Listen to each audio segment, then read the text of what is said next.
Let's start with a brief review of the renal system. First are the kidneys. They are located under the ribs for protection from injury. They filter blood and remove waste products as urine. The kidneys clean and filter 45 gallons of blood a day. Is that true? Man, that is crazy. Whatever. Moving on. The functional unit of the kidneys is a nephron. There are approximately 2.4 million nephrons in an adult.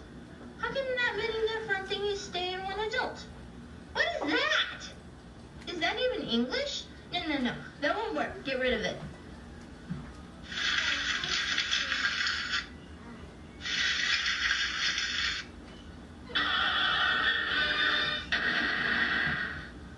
Okay, that's better. The nephron is basically a tube that begins at Bowman's capsule that acts like a strainer to allow fluid into the tube but keep big stuff like blood cells, proteins, and lipids in the blood vessels. Ball thing is called the glomerulus. That process is called filtration. The fluid then moves into the part of the tube called the proximal convoluted tubule. Wow, scientists are not very creative. It could be the corkscrew or the needle tube, but no. They picked that big, long thing. Fine.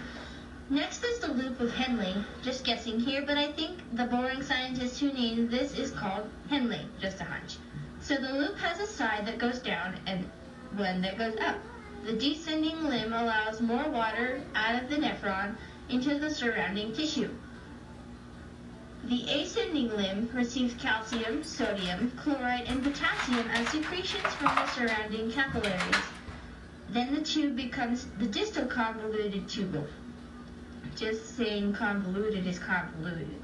The last stop is in the nephron is the collecting duct, and the fluid in the tube is now pee. All the collecting ducts dump their pee into the ureters, which is stored in the bladder until you realize you have to go to the restroom. Aw, look at that bladder. Aren't you such a cute little bladder?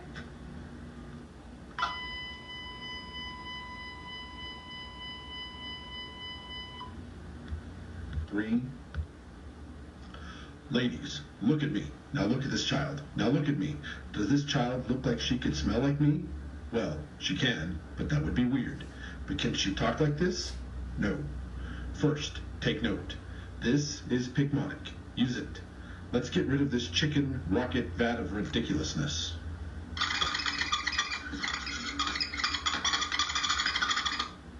Now listen to my sweet melodic saga of a little hero we call Furosemide, also known as Lasix, because of the awesome laser of awesomeness that furry Rose is holding. Typically, loop diuretics are used for patients that have heart failure, a dead heart. This drug may be administered intravenously or by mouth. IV administration is adventitious because it has an approximate onset of 5 minutes and is typically chosen in acute treatment scenarios like acute heart failure. IV administration has the highest risk for side effects. Pulmonary edema, lungs with edamame, and pulmonary edema is caused by an excess of fluid in the lungs, making it difficult to breathe, typically caused from heart failure and pneumonia. or acute renal failure, or ARF, shown as the acute angle kidney dead. Although not always indicated, Lasix may be indicated for hypervolemic patients with ARF. ARF is the rapid loss of kidney function, which can be caused by multiple factors.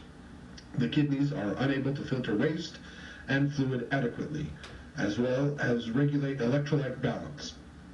ARF can be fatal and may be reversible if managed early enough. Diuretics help to eliminate edema, shown by the running edamame, which is excess fluid that is retained in the interstitial space. Aware of any electrolyte imbalance. The provider should be notified of weakness, dizziness, and muscle cramping, which are a few signs and symptoms of an imbalance, and are depicted in this mnemonic by the doctor notified of weak, drooping muscles, dizzy eyes, and muscle clamp. Physicians should be notified of any changes.